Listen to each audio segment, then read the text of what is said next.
Now, The Hunt Palmer Show. Yes! I feel like I've been waiting for this my entire life. You're listening to The Hunt Palmer Show on 104.5 ESPN, Baton Rouge. Jolly good fun. Jolly good. Locking down the middle of the day. America's favorite daytime fun show. Live from the Mercedes-Benz of Baton Rouge studio.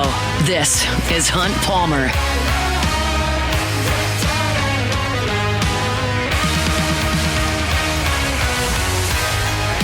Welcome in. Hunt Palmer coming to you from Mercedes-Benz of Baton Rouge studio downtown in the capital city on this Monday. That means we're brought to you by Gulf Coast Office Products. Hope your work week's off to a good start. Thanks for hanging out with us here on 104.5 ESPN Baton Rouge. Jacob Beck and Cassie Spazzali back there on the ones and twos. Lots to do to kick off the week here on the Hunt Palmer Show. LSU basketball loses on Saturday. We're talking about it. Talk to Dr. Jeremy Burnham a little bit later with our Oxter segment, talking some injuries as well as a conference that Dr. Burnham just went to, so we'll check in with him at the end of this hour. Wilson Alexander from The Advocate will join us in 1 hour at 2 o'clock. Wilson's got a great piece up at The Advocate right now talking about LSU's plans entering the new world of NIL with the revenue sharing and the clearinghouse and how LSU's prepared to kind of break through that barrier. I think it's an interesting piece, and I want to talk to Wilson about that at 2 o'clock, so we will do that. Saints have made a couple more coaching hires since we left you, and so tons and tons to do here on this Monday. We'll start today the same way we do every single day. That's with our Genesis Opening Drive. It's time for Hunt's Opening Drive, presented by Genesis of Baton Rouge. Start with baseball. LSU and Omaha over the weekend. Tigers win back on Friday. It was a really strong effort early from Cade Anderson. A phenomenal job by the LSU bullpen, and LSU wins a 4-2 game.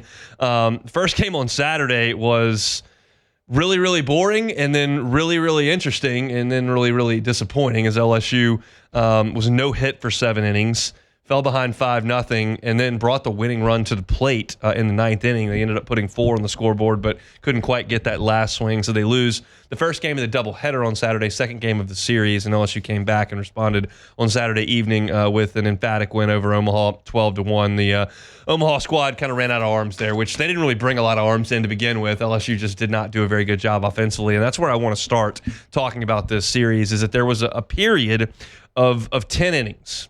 3 innings to end the game on Friday, and then 7 innings to start the first game on Saturday, where LSU simply did not swing the bats at all.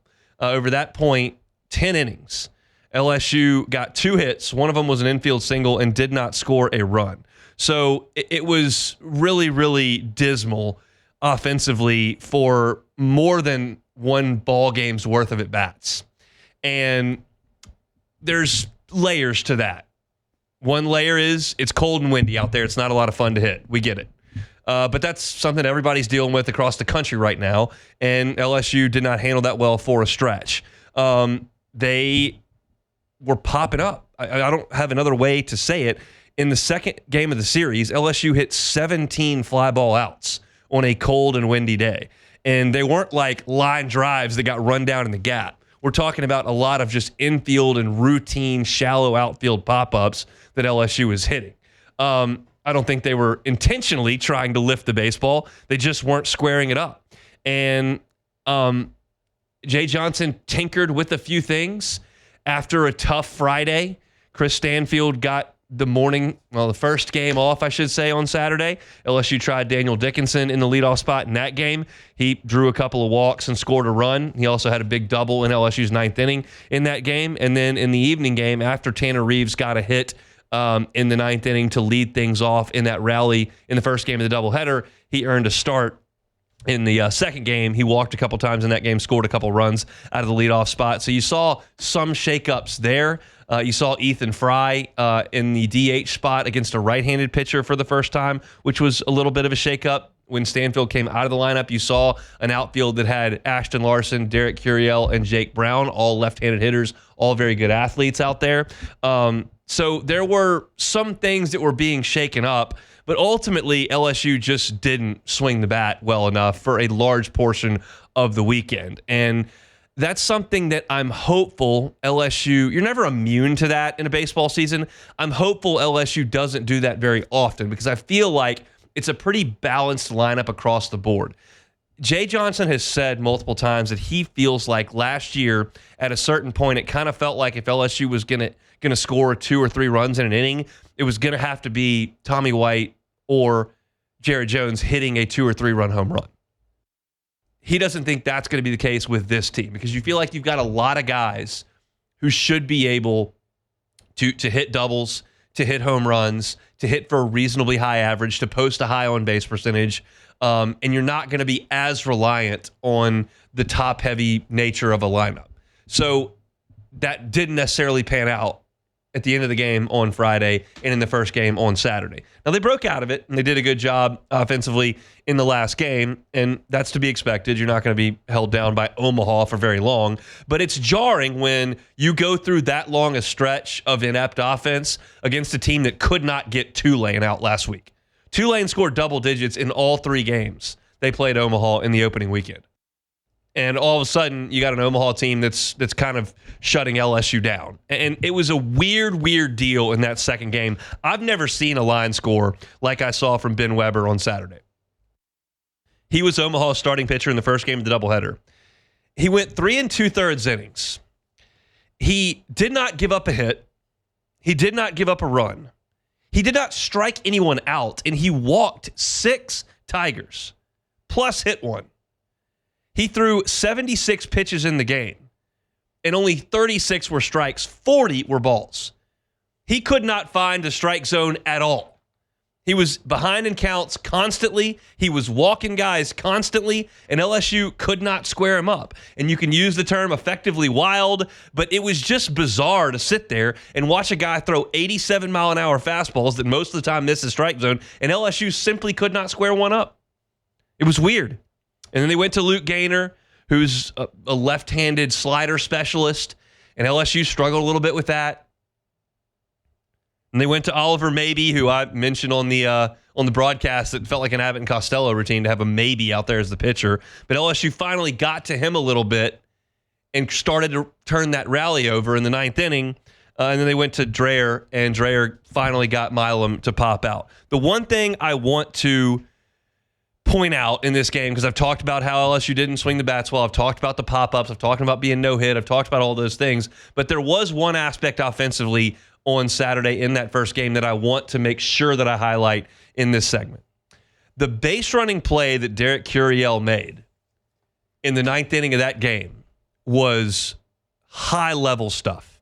High-level stuff for a freshman or for a junior. You're talking about a situation where no, the stadium's not full because LSU was getting no hit and it was cold outside. But there was a little juice in the building because LSU had put up 4 runs and had gotten the winning run to first base and had created a situation where they may have come back from a 5-run deficit in the 9th inning. And you've got 1 out and you've got Ashton Larson at the plate. And Derek Curiel gets an aggressive secondary lead, and he reads that the ball is going to be down and that it could get away. And immediately, and the ball did not get that far away from the Omaha catcher. Cardell Dick's in there, and the ball just trickles away to his right. And Curiel bolts. And he does so much fundamentally right in this play. He gets the good secondary lead. He reads the down angle. He bolts for third base. And then when he gets to third base, he slides with his inside hand, his left hand, to the outside of the third base bag. And he beats the throw by inches.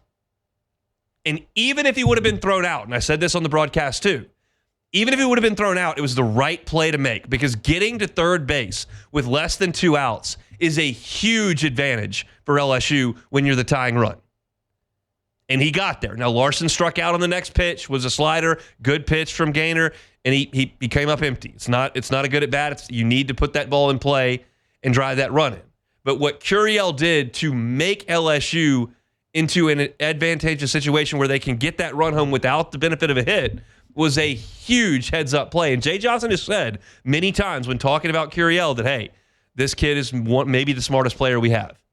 And there are probably a lot of guys who are on that LSU team that are older players that would not have taken that aggressive gamble at that point in the game. And Curiel did it, and I thought it was awesome, awesome, awesome base running. Didn't pay off, but it's not always going to work. But it was a winning play in a losing effort, if that makes sense.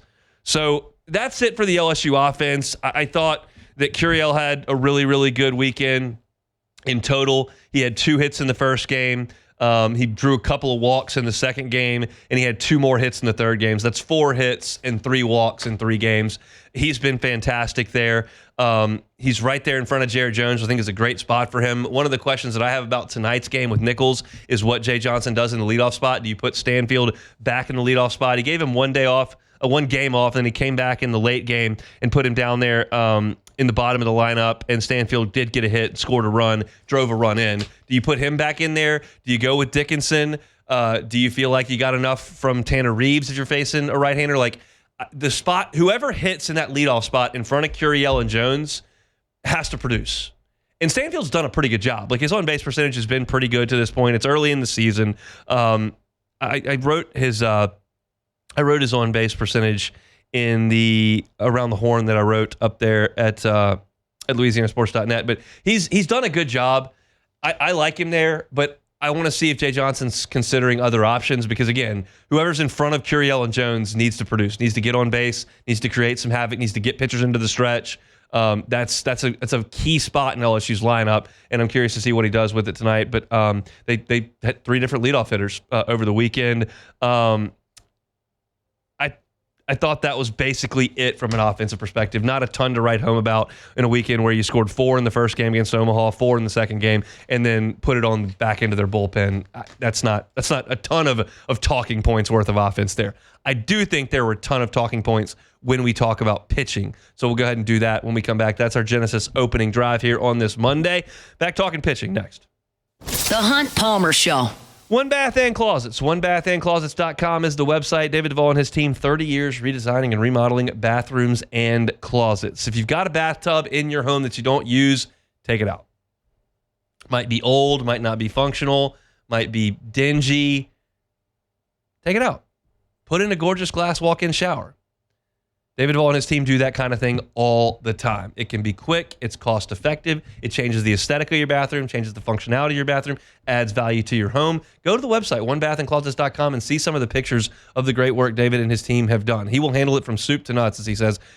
Everything that goes on it's one phone call to One Bath and Closets. David Duvall and his team are awesome, awesome, awesome to work with. So go to the website, onebathandclosets.com. Start that process with a free consultation today. It's One Bath and Closets, onebathandclosets.com. You're listening to The Hunt Palmer Show, brought to you by Gulf Coast Office Products.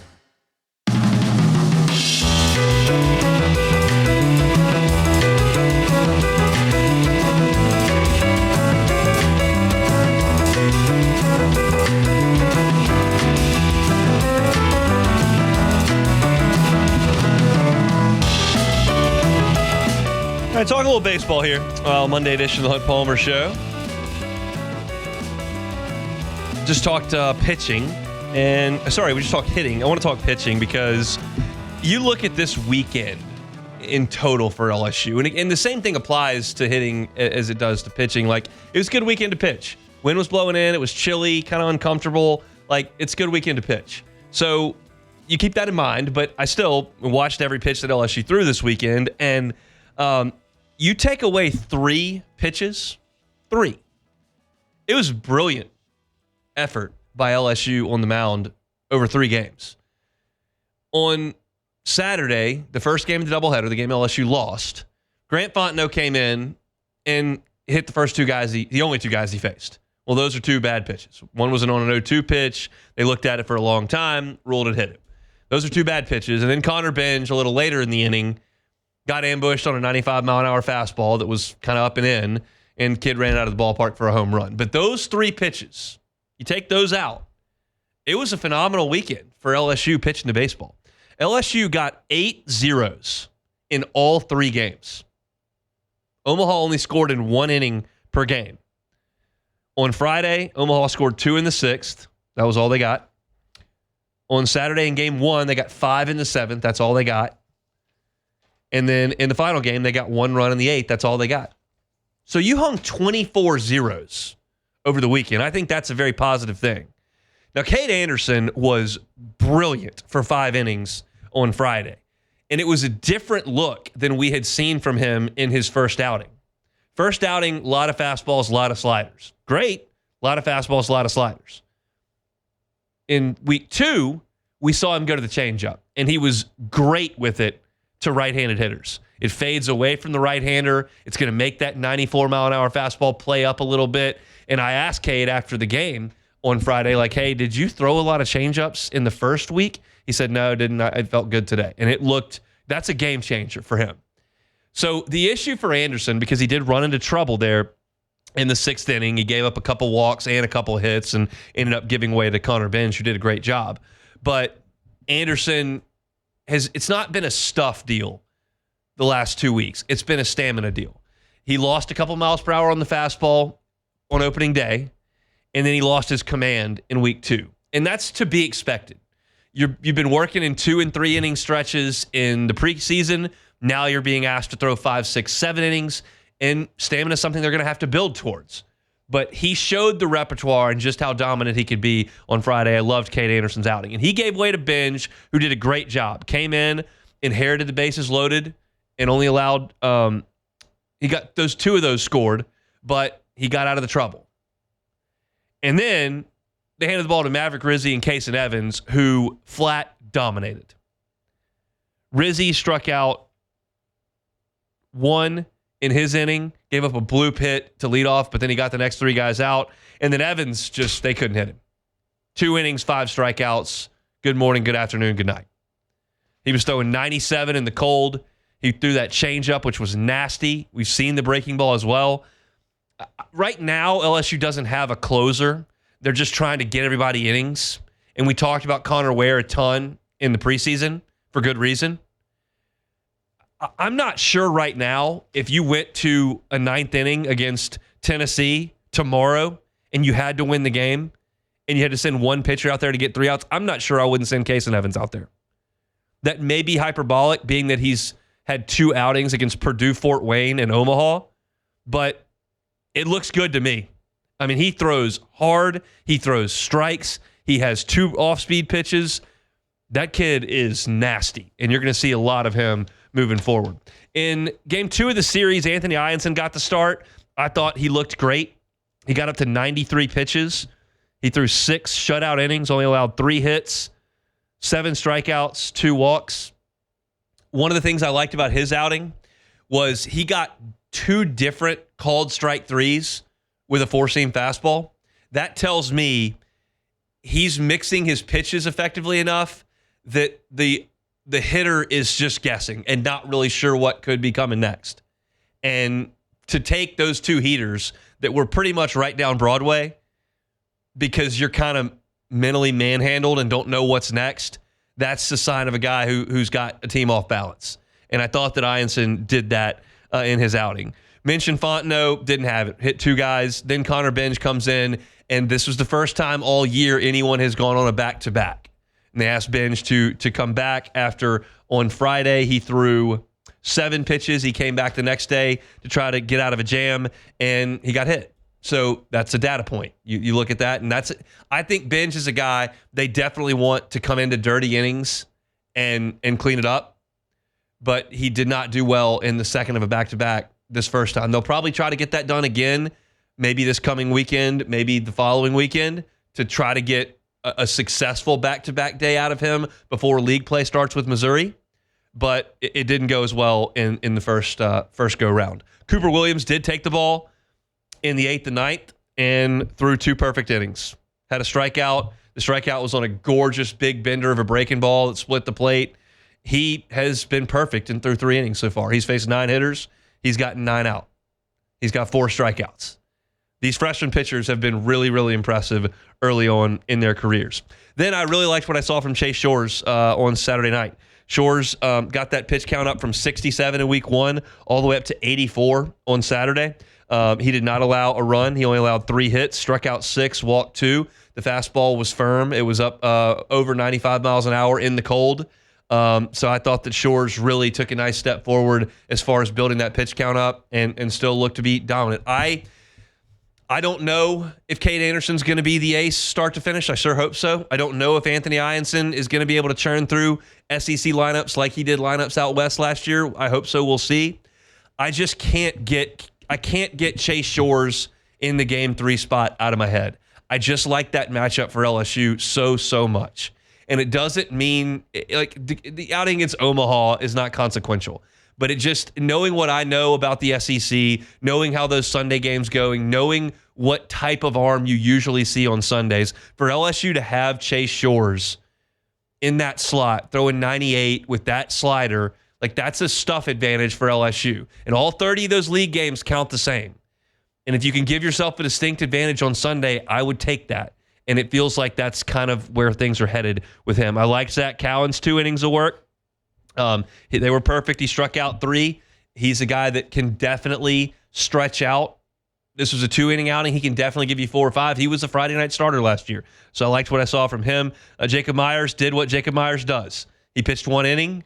He walked 2 guys. He struck 2 guys out. So that's just kind of what Jacob Myers is at this point, and that's probably what he's going to be. I don't know that I fully trust him in a high leverage spot, but he's certainly got enough stuff to get teams out in a given spot. And in that spot right there, when LSU's got a 5 to 8 run lead, I'm fine with Myers taking the baseball. DJ Primo was able to come in and throw 4 pitches and get it out, and then they let Jaden Newt come in and finish the game off. But to me, Anderson showing the changeup was huge.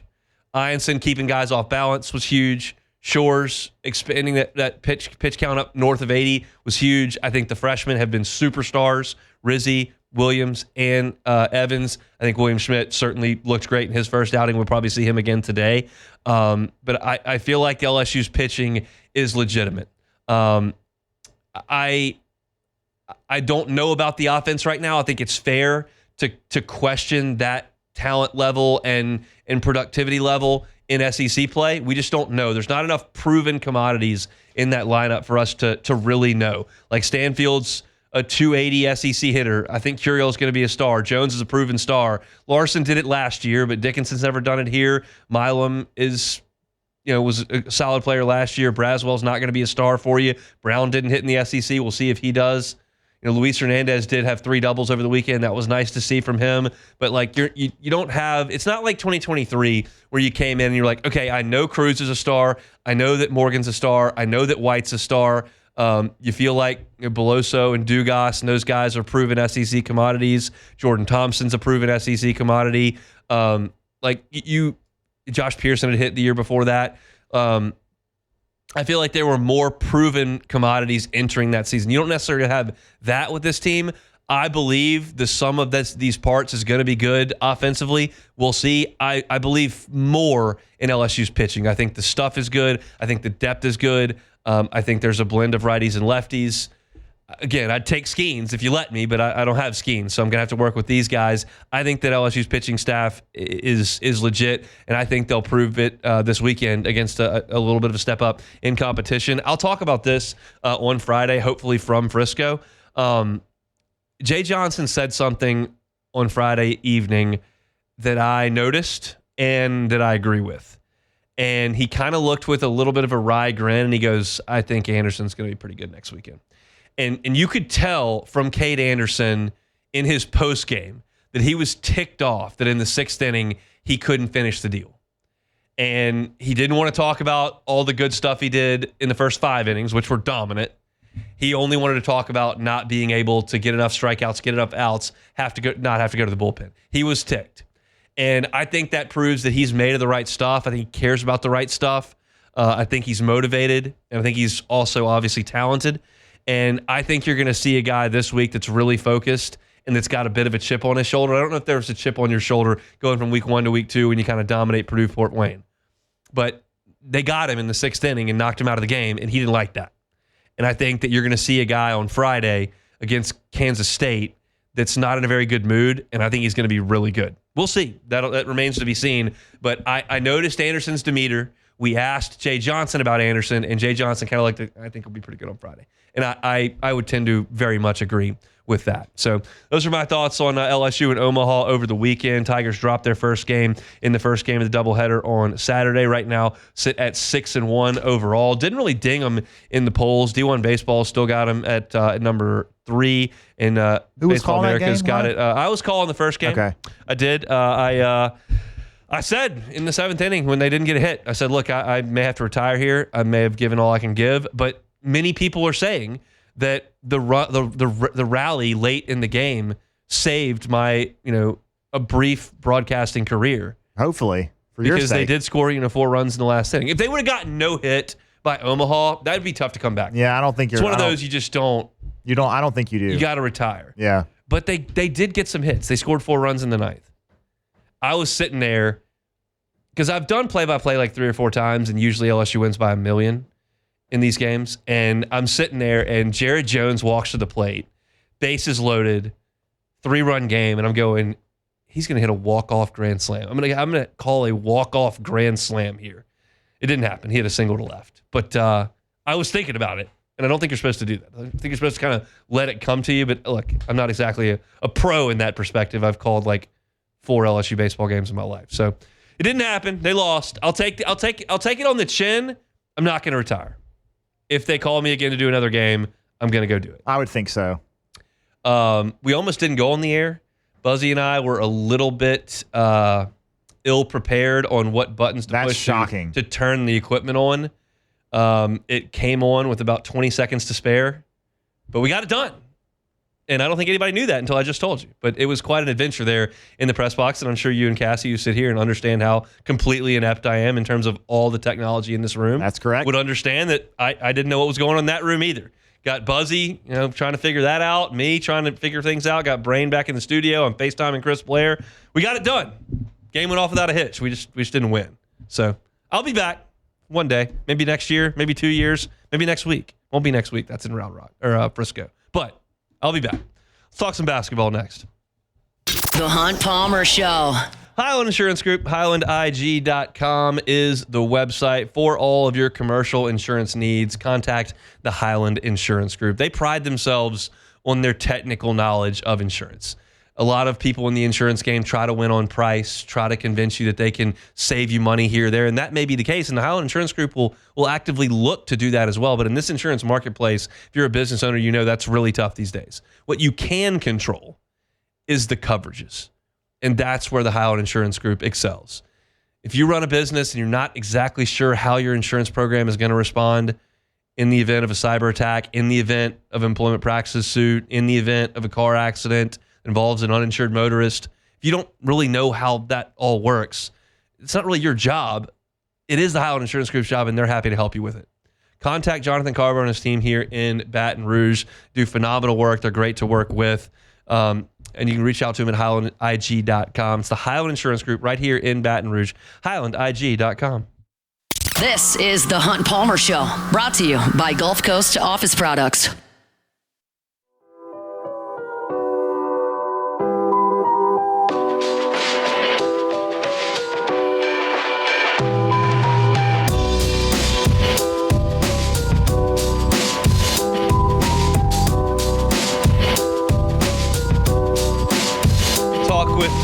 Dr. Jeremy Burnham from Auctioner coming up here in the next segment. I want to talk to him about Ethan Fry playing all of last year with a torn labrum. That's something that I honestly don't remember knowing that during the season last year, that he was hurt that badly.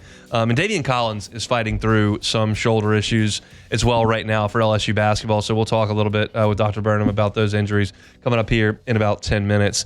LSU basketball on Saturday. If you just grab the box score, you would say, oh, this makes a lot of sense. Like, okay, Florida won by 14. They crushed LSU on the glass. LSU's playing small. Florida's big and physical. That makes sense. Yeah, Cam Carter didn't have a great day, so LSU's probably not going to be able to stay in it. Like there are a lot of things on the box score that make a lot of sense. But how you arrived at the final score of 79-65 was not necessarily very traditional. Florida came out and threw the first punch, and they took control of the game midway through the first half. You look up, and I guess, let me see where exactly that was. 7 minutes to go in the first half, and Florida's got a 14-point lead. So at that point, you're like, okay, they're better than LSU. They're going to come in here, just handle their business, and it'll look kind of like the Auburn game did a couple weeks ago. Sure. LSU then proceeds to outscore Florida 22-2 for the duration of the half. You got Curtis Givens knocking down a three. Robert Miller's throwing down a dunk in the middle of the lane. Then he steps back and hit a three-pointer. Jai Bailey splashed a three. Mike Williams hit a three right before the half. And LSU goes to the half on an absolute heater, up 6 on Florida. And then Florida whitewashed LSU in the second half.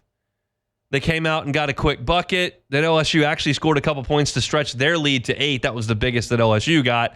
And then Florida proceeded to just hammer LSU from that point. And none of that should be a huge surprise. You look at the box score, as I mentioned, Florida really, really, really keyed on Cam Carter. And even when he got some looks late in the game, he couldn't make them. And LSU is simply not in position to overcome a 3 for 13 day from Cam Carter from the floor. He was 0 of 6 from three-point range. He turned the ball over 3 times. Like, he played a bad game. And guess what? Cam Carter is more than entitled to have a clunker. The guy has been carrying LSU for 3 months. And he just didn't play great. And if he doesn't play great, LSU has no chance. They have no chance against number 2 Florida. They have no chance against South Carolina if Cam Carter has a terrible night. And he did, but that's okay. LSU came out with that small lineup, and Florida out-rebounded LSU 48-33. You look at the second chance buckets, Florida grabbed 19 offensive rebounds and turned that into 17 second chance points. That was always going to be the problem. And back, we talked about Chinyelu on Friday and how I thought he would be a significant issue. He had 13 rebounds. 7 of them came on the offensive end of the floor. He blocked 2 shots. He scored 19 points. He only played 25 minutes. You extrapolate that out to like 33 minutes, you're talking about a guy who would have gone for 25 points and 16 rebounds. They had no chance against him. Yeah, the first half kind of reminded me of the it's a different sport, but the LSU-Georgia football game in 2018 where Georgia just inexplicably kept throwing the ball instead of running it. Yeah. And LSU ended up winning that game by 20 points. LSU, the first half, Florida just kept chucking up shots. They weren't crashing the glass like we would expected them to. And they just missed all their shots, and LSU was making shots. And then you just knew in the second half, at halftime, Todd Golden was going to go in the locker room and say, hey, guys, we have a lot more size than them. Yeah. Get the ball down low, shoot the ball, rebound, and we are going to win. And that's exactly what happened. And I texted you, too. I just don't understand, I understand Matt McMahon. At this point, he's like, we got to try something different. And the 4-guard lineup worked for a couple of games against, lower-level teams. But in this game, how many minutes did Corey Chess play? Maybe 10? We didn't see a lot of him. He played 10 minutes. We didn't see a lot of Robert Williams. We saw a decent amount of Damian Collins, but it didn't make sense to me because Chinyelu and then Hall were just dominating the inside, and we weren't seeing any of the bigger guys for LSU on the floor. And LSU had no chance of out trying to rebound these guys. Yeah, I mean, Chess played 10 minutes. Damian Collins played 15. I don't know how healthy they are. Yeah, I have no idea. not. Chess back is bothering him. Like there's one school of thought that says if you can play 10 minutes, you can play 22 minutes. If you can either not play or you can go play.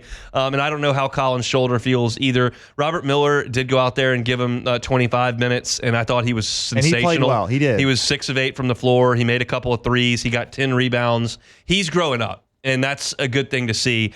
The problem is, and if this was 7 years ago, I would tell you how excited I was about how much action the freshmen are getting. Curtis Givens played 31 more minutes in this game without a turnover. Now, he's not making a lot of plays. He had 4 assists in this game, which is really good. He made 3 threes, but he didn't turn the ball over. They're clearly Curtis Givens and Robert Miller are getting better. I just have no idea if they're going to play for LSU next year. Yeah. So, and that is not because I've heard they're going to transfer. it would be foolish of me to suggest anyone was going to play for anybody next year. So I have no idea. LSU's retention rate has been good with the players that they want to keep around. So hopefully those guys are growing up and they'll be key pieces to the next team. But I just can't say that with any degree of certainty. What I can say is that Jordan Sears is not seeing nearly as many minutes. He played 10 minutes in the game back last week, and then he only played 9 minutes in the game on Saturday.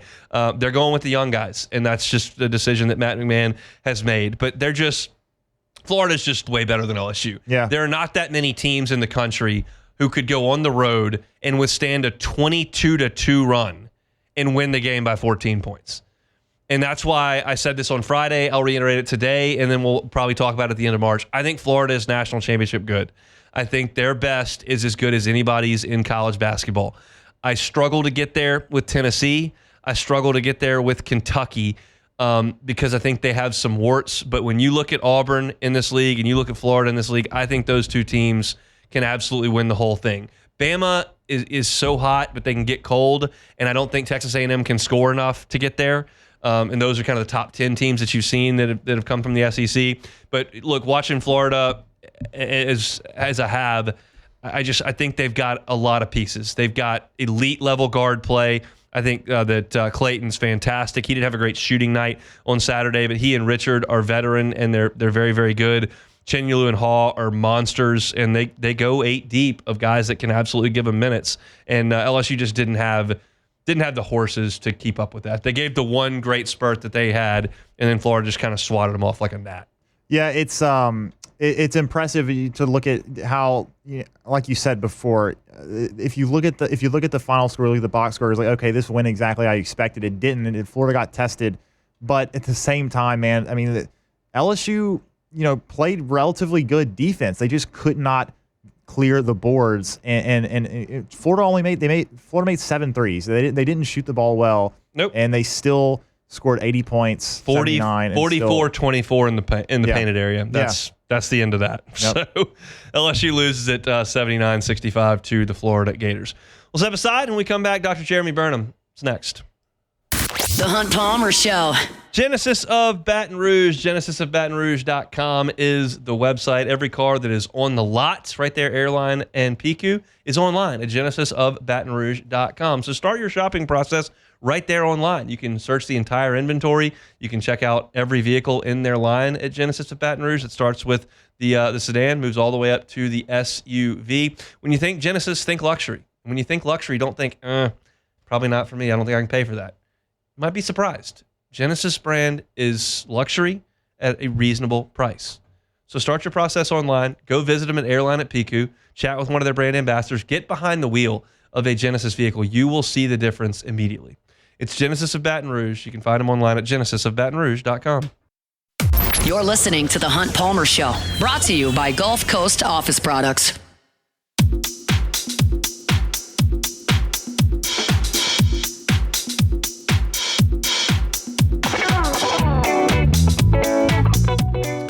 All right, closing out hour number 1 here, Monday edition of the Hunt Palmer Show, presented by Gulf Coast Office Products. All your printing, scanning, copying needs, you can find them at Gulf Coast, gcopnet.com, gcopnet.com. A couple times a month, we get a chance to talk with Dr. Jeremy Burnham from Ochsner. It's our sports health segment presented by Ochsner Andrews Orthopedics and Sports Medicines Institute. Dr. Burnham, how are you? Hey, I'm doing great, Hunt. How are you guys doing? Doing quite well. I wanted to talk some shoulders with you today because it's relevant in a couple of spots for LSU athletics. Damian Collins has been fighting through shoulder issues dating back to Thanksgiving, just about when they were in West Virginia. He separated his shoulder trying to dunk a ball into the rim, and it's been re-injured, but he goes out there and continues to play. I'm curious how difficult that's got to be to play at an SEC level of basketball and have to deal with your shoulder popping in and out of joint.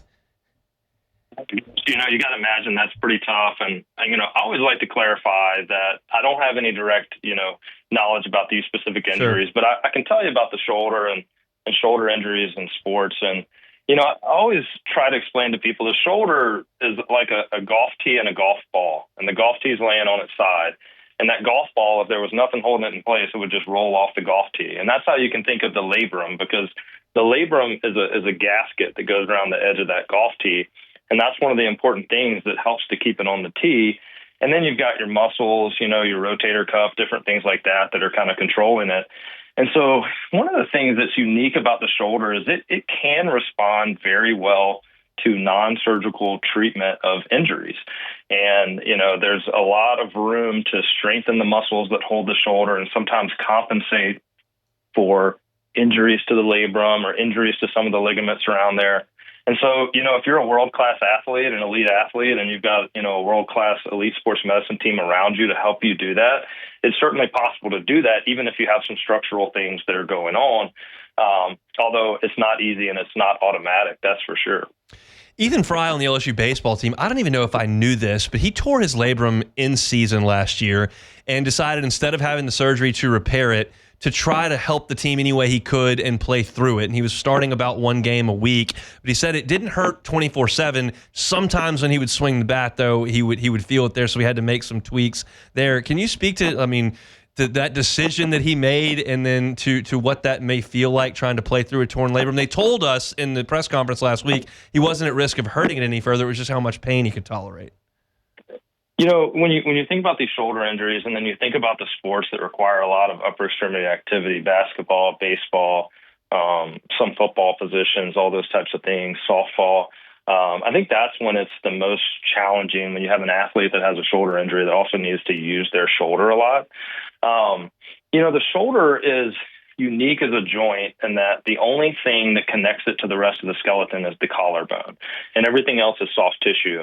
And so that's one of the reasons, especially with people that are great athletes and have a great team and can do the right kind of rehab, that they can actually overcome some of these injuries, right? And like I said, not that it's easy, but by training some of these accessory muscles, they can compensate for some of the structural things that are going on. And it doesn't happen overnight. It takes a lot of work, but it's one of those things that responds very well. And I think, when you're dealing with athletes, when we deal with our patients, one of the first things we ask is, sport, position, where they are in the season, because I think the treatment options revolve around that. And same thing with somebody that's, got a job or something else that they need to do that's non-sports related. You really have to make your decisions based on what is this person trying to get back to do, and then try to help that unique individual the best way that you can. Chatting with Dr. Jeremy Burnham from Ochsner, our segment every 2 weeks here on Mondays. I know you just got back from a conference. So some of y'all's athletic trainers over at Ochsner were highlighted. Can you tell us a little bit about that? We have an amazing team of athletic trainers here, and what's been really cool is watching that team grow and watching them work in different areas of sports medicine and orthopedics and really just healthcare as a whole. And so a lot of people are familiar with athletic trainers on the sidelines. We have a really big program that services a lot of schools in the communities. So we have athletic trainers out there keeping, our kids out there safe on the sideline. But what a lot of people don't realize is we also have a lot of athletic trainers in our clinic. And they work in our clinic, they work in the surgery center with us and assist us in surgery, and they work in our PT gym. And so athletic trainers really have this unique training and background that help them understand the body and the musculoskeletal system at a level that many people don't. And so the conference that we went to is a conference in Louisville that's dedicated specifically to athletic trainers working in physician practices. We had a great showing. We had 6 or 7 athletic trainers that gave presentations there. We gave a presentation on ACL return to play, but there were also various other topics that hit on different areas of medicine. And it was just super impressive, number one, to see the healthcare community as a whole kind of recognizing the importance and the value of athletic trainers and medical care. And then also just to see the Ochsner Sports Med team there really representing us well. So that was a great conference. We had a really good time, learned a lot while we were there. Always enjoy our conversations, Doc. Appreciate a little bit of time. We'll talk in a couple of weeks. Talk to you soon. Huh? Thanks. Dr. Jeremy Burnham there from Ochsner. At Ochsner Andrews Sports Medicine Institute, we know that sports industry injuries can be unpredictable, but one situation you can protect yourself from is muscle cramping. One of the first things you can do to aid in recovery and avoid muscle cramping is to stretch prior to and at the end of your activities. If you're not drinking enough fluids, that can lead to muscle cramping as well, so be sure to stay hydrated as that heat doesn't feel like it right now, but it is certainly coming. To learn more about sports-related injury prevention and treatment, you can visit ochsner.org/BR Ortho. Appreciate Dr. Burnham for a little bit of time here on this Monday. That deal with Ethan Fry, I talked about it a little bit last week, but that's a story that I certainly did not highlight last year if I knew about it, that you had a young man who wasn't even a full-time starter, who got hurt, was in pain, having to change his swing because his labrum was torn.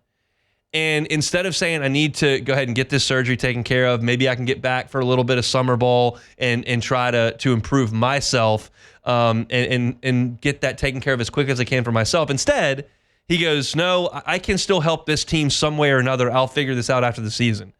And he gutted it out week after week after week. And his numbers weren't great, and they certainly suffered because of the injury. But the selflessness that kid showed was really, really impressive. And I don't want to pigeonhole players that come to LSU that aren't from Louisiana, because I think there are probably a lot of guys who came here that aren't from Louisiana that LSU means a ton to. But I do think that sometimes when you have these Louisiana kids, like Ethan Fry, Jake Brown is one of these as well, Gavin Guidry is one of these as well, who Cade Beloso is a guy we've talked to in the past, Will Helmer's a guy. When you have some of these Louisiana kids, it just means a little bit more. And I think that certainly rings true with Ethan Fry and the decision that he made, and that's been really, really impressive. As far as Damian Collins goes, that's another guy. He's battling. He's really been hurt his whole time at LSU. He got hurt twice last year, and he's been hurt most of this year. And he's gotten through and trying to give you everything he can. I mean, that's hard to go down there and play against a bunch of 6'10", 260-pound dudes when your shoulder's been popping out of socket. And Damian Collins has been handling that. And I thought that Dr. Burnham gave some really good insight on just how those decisions come about and why it can or can't be handled by playing. And that's what those guys are going through right at this moment. That's it for hour number 1 here on this Monday edition of the Hunt Palmer Show. Again, we're brought to you by Gulf Coast Office Products. For all your printing, scanning, copying needs, Gulf Coast Office Products is your one-stop shop, gcopnet.com. There's a whole new world of NIL that is coming with revenue share. Wilson Alexander wrote a piece on LSU's plans moving into that, and we'll talk to him after SportsCenter. Come back for our second hour on this Monday edition of the Hunt Palmer Show. The Hunt Palmer Show.